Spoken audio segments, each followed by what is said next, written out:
right, Jim. So just to get us started, are there any rule changes for 2015? I've been associated with college football since 1986, and these are the fewest rule changes that I've seen. We've done some things with the 40-second play clock when we start it and how much time will be on it, but the average fan won't know the difference. It is more consistent and a little bit easier for us to remember.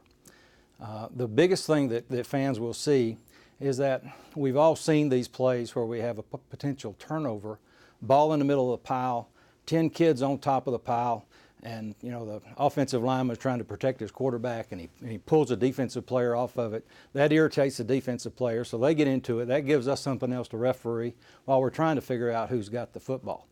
The Rules Committee has recognized this as a problem and has designated pulling off the pile or pushing the player away from the pile as an unsportsmanlike conduct foul.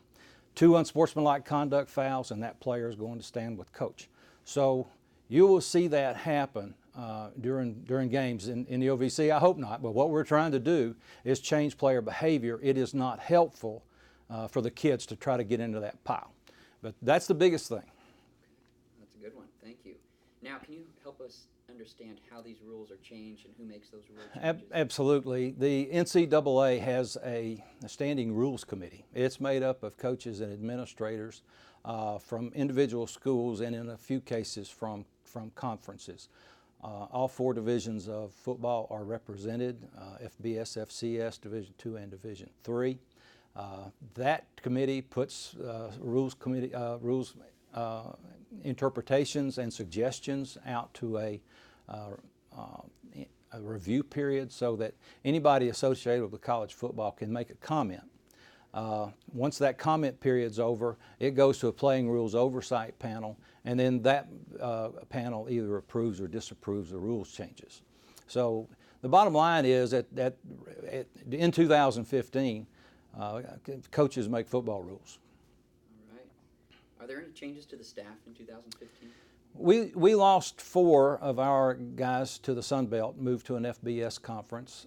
We had 1 voluntarily retired, and we had 1 that we did not invite back. So out of our 35 guys that worked the OVC home games or conference games, we've got 6 new ones. So that's the biggest change in my 9 years as a coordinator. So we were able to fill those spots from people on our supplemental list with 5 to 7 years experience in our program. So I feel confident with the 6 new guys that we've got on staff this year. All right.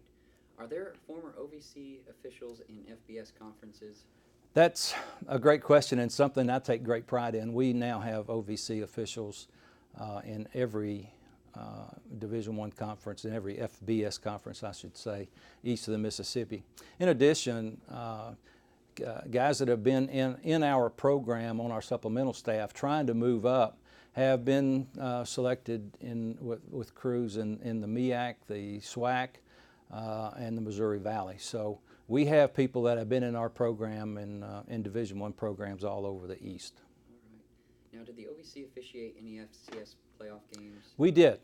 We sent a crew to Richmond in the first round of the playoffs in 2014. They hosted Morgan State. In the second round, we sent a crew to Eastern Washington, where they played their longtime rival Montana. And then in the semifinals, we took a blend of those 2 crews and sent them to the University of New Hampshire, where Illinois State went on to the national championship game. It was a great year. We've got nothing but great feedback. I'm very proud of those crews who worked those playoffs last year. All right, Jim.